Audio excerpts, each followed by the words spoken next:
Hello everyone and welcome back. आज हम start करेंगे हमारा next topic financial planning. Financial planning सबसे पहले जानते हैं प्लानिंग क्या होता है। प्लान करना मतलब एडवांस में डिसाइड करना कि फ्यूचर में हमें क्या क्या करना है, कौन कौन सी अनसर्टेनिटीज बिजनेस में अराइज हो सकती है जिससे हमें डील करना होगा। और फाइनेंशियल प्लानिंग की बात करें तो फंड्स की प्लानिंग करना।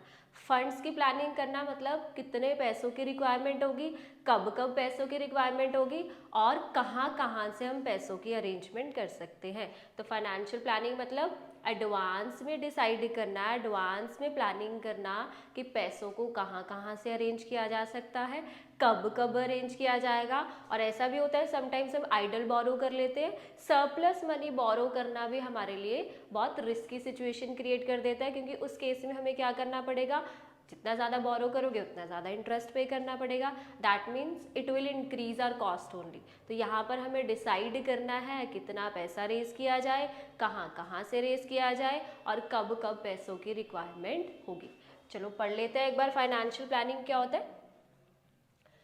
Financial planning is the plan which estimates the fund requirements of a business. किस चीज़ की एस्टिमेशन होगी, कितने पैसों की ज़रूरत है, फंड रिक्वायरमेंट मतलब कितना पैसा हमें चाहिए। And determining the sources for the same. Sources मतलब कौन कौन से साधन अवेलेबल है, कौन कौन से मीन्स अवेलेबल है जहाँ से हम पैसों को रेज कर सकते हैं। It includes short term as well as long term planning. ऐसा तो नहीं है ना कि पैसा सिर्फ हमें लॉन्ग टर्म के लिए चाहिए, एक्सपैंड करना है बिजनेस को, डाइवर्सिफाई करना है, ग्रो करना है, उसके लिए पैसा चाहिए। डे टू डे ऑपरेशंस के लिए भी पैसों की रिक्वायरमेंट होती है। तो यहाँ पर हमने प्लानिंग करना है कि शॉर्ट टर्म के लिए कितना पैसा चाहिए और लॉन्ग टर्म में कितना पैसा चाहिए। Planning ensures enough funds are available at right time but having no surplus funds. Very important. अब फाइनेंशियल प्लानिंग क्या इंश्योर करता है, जब पैसों की ज़रूरत हो तब पैसा हमारे पास अवेलेबल हो। That means fund should be available at right time. ऐसा नहीं है काम चल रहा है, काम तो चल रहा है, प्रोडक्शन चल रही है, बट बीच में पैसे खत्म हो गए, उससे क्या होगा, हमारी प्रोडक्शन भी रुक जाएगी। तो हमें क्या करना है, सबसे पहले इंश्योर करना है कि जब जब पैसों की ज़रूरत हो तब तब पैसा हमारे पास अवेलेबल हो। दूसरा, having no surplus funds. That means हमारे पास आइडल और एक्स्ट्रा फंड्स भी ना हो, क्योंकि एक्स्ट्रा आप बोरो कर लोगे तो उससे क्या होगा, आपको कॉस्ट ज़्यादा पड़ेगी। दैट मीन्स आप बोरो करोगे तो आपको इंटरेस्ट पे करना पड़ेगा। It will only adds to our cost. हमें प्रॉफिट कुछ नहीं देगा, बेनिफिट कुछ नहीं देगा, बट हमारी कॉस्ट को ज़रूर बढ़ा देगा। तो जब भी प्लानिंग करनी है दो चीज़ों को ध्यान में रखना है। कौन कौन सी, जब पैसा चाहिए तब पैसा अवेलेबल हो, and second thing is surplus funds को बोरो ना किया जाए। क्लियर। तो नेक्स्ट टॉपिक देखते हैं। नेक्स्ट हम जानते हैं कौन कौन से ऑब्जेक्टिव्स आ जाते हैं फाइनेंशियल प्लानिंग के।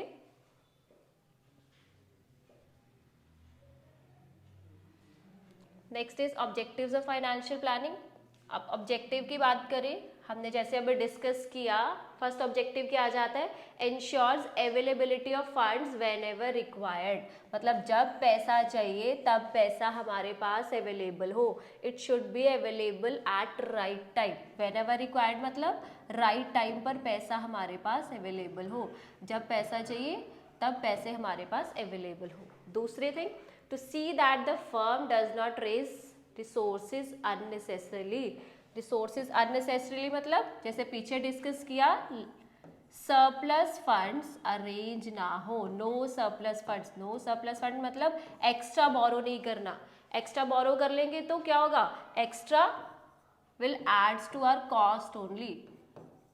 एक्स्ट्रा बोरो करना मतलब ये सिर्फ हमारी कॉस्ट को बढ़ाएगा, हमें कोई भी बेनिफिट नहीं देगा फ्यूचर में। तो दो ऑब्जेक्टिव्स है, कौन कौन से, फर्स्ट इज जब पैसों की रिक्वायरमेंट हो तब पैसा हमारे पास अवेलेबल हो, and second objective is extra borrow ना हो, एक्स्ट्रा बोरोइंग ना की जाए, क्योंकि एक्स्ट्रा बोरोइंग होगी तो सिर्फ हमारी कॉस्ट बढ़ाएगा, हमें बेनिफिट कुछ नहीं देगा। अब फाइनेंशियल प्लानिंग करना जरूरी क्यों है, क्यों इंपॉर्टेंट है फाइनेंशियल प्लानिंग करना, जान लेते हैं। Next is importance of financial planning.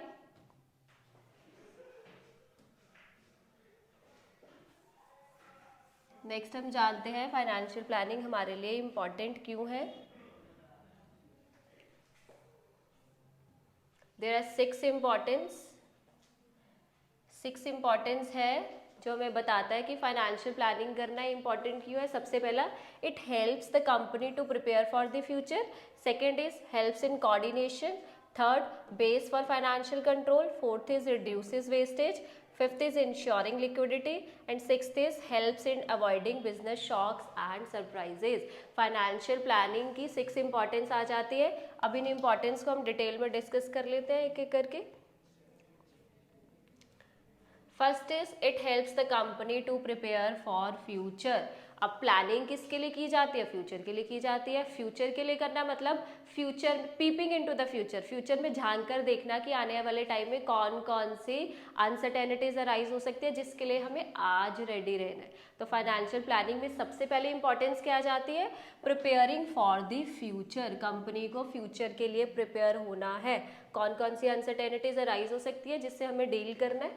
तो फाइनेंशियल प्लानिंग फोरकास्ट की, जैसे एस्ट्रोलॉजर्स होते हैं ना, वो क्या करते हैं? फोरकास्टिंग करते हैं कि आने वाले टाइम में आपके फ्यूचर में क्या क्या चीज़ें होने वाली है, उसके लिए आपको आज कैसे रेडी रहना है। सिमिलरली फाइनेंशियल प्लानिंग में किया जाता है फोरकास्टिंग करना कि फ्यूचर में क्या हो सकता है, what may happen in future under different business situations. For example, a growth of 20% in sales is predicted. However, it may happen that growth rate eventually turns out to be 10% or 30%. Example दे दिया, जैसे किसी company ने prediction की कि आने वाले time में company की ग्रोथ 20% होगी, बट ज़रूरी नहीं है जो प्रोडिक्शन करते हैं वो एज इट इज़ आपके सामने आएगी। समटाइम्स प्रोडिक्शन रॉन्ग भी हो सकती है, बट हम क्या ले लेते हैं? एक एस्टिमेट हमें मिल जाता है। प्लानिंग करने से हमें एक एस्टिमेशन मिल जाता है कि फ्यूचर में क्या क्या हो सकता है, तो उसके लिए हम आज रेडी रहते हैं। तो कितना एस्टिमेट किया कि 20% सेल्स इंक्रीज होंगी, बट एक्चुअल में ग्रोथ कितनी हो सकती है?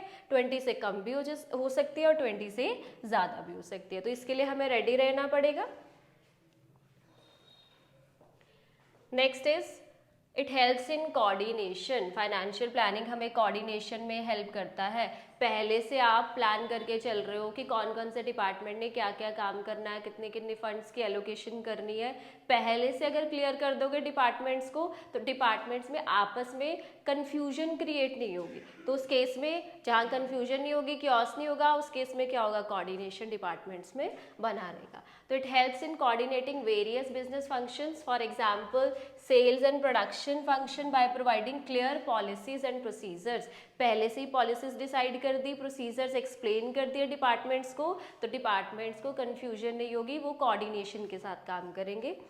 It makes possible a closer cooperation between various departments of the firm. Next बात कर लेते हैं, next is base for financial control. अब कंट्रोलिंग चैप्टर में डिस्कस किया कि planning is a basis for controlling. Planning क्या है? कंट्रोल का बेस है। कंट्रोल में हम क्या करते हैं? कंपेयर करते हैं जो हमने एक्चुअल में प्लान किया था, कि जो हमने प्लानिंग की थी कि एक्चुअली हमने वो अचीव किया। अब प्लानिंग किस चीज़ की जाती है? अब कॉस्ट की प्लानिंग भी करते हो, रेवेन्यूज़ की प्लानिंग भी करते हो, प्रॉफिट्स की प्लानिंग भी करते हो। तो प्लानिंग मतलब एक बेस मिल जाता है, एक स्टैंडर्ड मिल जाता है जिसके साथ आप कंपेयर कर सकते हो। सिमिलरली फंड्स की प्लानिंग, जैसे हम प्लानिंग करेंगे आने वाले टाइम में हमें इतने फंड्स की रिक्वायरमेंट है, ठीक है, तो कंट्रोल जब हम करने जाएंगे, चेक करने जाएंगे, एक्चुअली हम जब उस सिचुएशन में पहुंचेंगे तो हमें पता चलेगा कि जितना हमने स्टैंडर्ड सेट किया था कि एक्चुअली उतनी रिक्वायरमेंट हमें पड़ी या नहीं पड़ी। तो financial planning acts as a basis for checking the financial activities. तो कंट्रोल करना मतलब चेक करना। चेक कैसे किया जाता है? कैसे चेक करते हैं हम? चेकिंग करते हैं बाय कंपेयरिंग। कंपैरिजन करने से हमें पता चलता है एक्चुअली हमने क्या किया, क्या अचीव किया।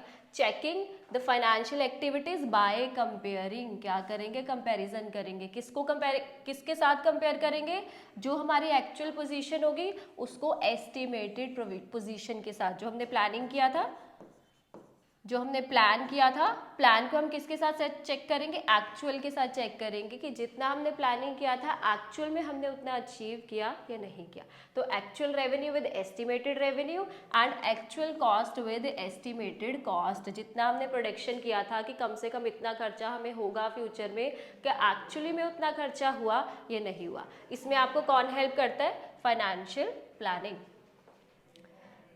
नेक्स्ट बात करते हैं reduces wastage.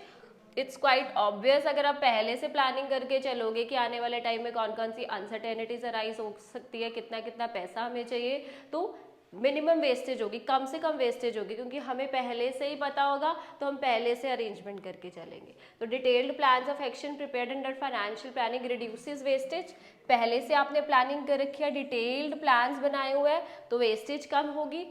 Duplication of efforts, एक ही काम को बार बार नहीं किया जाएगा, क्योंकि पहले से पॉलिसीज बनाई है, पहले से प्रोसीजर्स क्लियर किए गए हैं डिपार्टमेंट्स को, कौन से डिपार्टमेंट ने, कौन से एम्प्लॉय ने कौन सा काम करना है, तो वहाँ पर एफर्ट्स बार बार आपके रिपीट नहीं होंगे, डुप्लीकेट नहीं होंगे, और प्लानिंग में कोई गैप नहीं आएगा, जस्ट बिकॉज अगर आप पहले से फंड्स की प्लानिंग करके चलते हो। Next is ensures liquidity. Financial planning हमारी लिक्विडिटी पोजीशन में हमें हेल्प करती है। कैसे हेल्प करती है? It maintains the balance between inflows and outflows of funds. हम पहले से डिसाइड करके चलते हैं इतना इन्वेस्टमेंट किसी भी मशीनरी में या किसी भी एसेट में हम इन्वेस्टमेंट कर रहे हैं, तो उस केस में वहाँ से हमें कितने इनफ्लोज आएंगे और कितना हमारा खर्चा होगा। Makes it liquid funds available through out the year. पहले से प्लानिंग करके चलोगे हमारे इनफ्लोज कितने हैं, आउटफ्लोज कितने हैं, तो हमारी लिक्विडिटी पोजीशन भी मेंटेन रहती है। नेक्स्ट देख लेते हैं, last is helps in avoiding business shocks and surprises. अब बिजनेस शॉक्स एंड सरप्राइजेज का मतलब क्या है? अनसर्टेनिटीज। बिजनेस में अनसर्टेनिटीज बहुत सारी मिलती है, तो बिजनेस शॉक्स एंड सरप्राइजेज से डील करने में भी हमें हेल्प करता है, क्योंकि हम प्लानिंग करते हैं किसके लिए? प्लानिंग की ही अनसर्टेनिटीज के लिए जाती है कि आने वाले टाइम में फ्यूचर में क्या होगा, उसके लिए आज हमें कैसे रेडी रहना है। By anticipating the financial requirements, anticipation करना मतलब पहले से एस्टिमेशन लगाना, प्रेडिक्शन करना कि कितने पैसों की ज़रूरत होगी। Financial planning helps to avoid, financial planning हमें हेल्प करती है किसे अवॉइड करने में? शॉक्स और सरप्राइजेस। शॉक्स एंड सरप्राइजेस मतलब जितनी भी अनसर्टेनिटीज फ्यूचर में होने वाली हैं, which otherwise firms have to face in uncertain situations. पहले से प्लानिंग नहीं की होगी, पहले से फंड्स की अरेंजमेंट नहीं की होगी, उस केस में हमारे लिए डिफिकल्ट सिचुएशंस अराइज होंगी, हमारे लिए डील करना क्या हो जाएगा? मुश्किल हो जाएगा। इसलिए फाइनेंशियल प्लानिंग क्या होती है? It is very very important for a business organization, अगर वो किसी भी अनसर्टेनिटी से डील करना चाहता है। Clear? These are all about the objectives of financial planning. Hope आपको टॉपिक अच्छे से समझ में आया। Meet you in the next lecture. Bye bye, take care.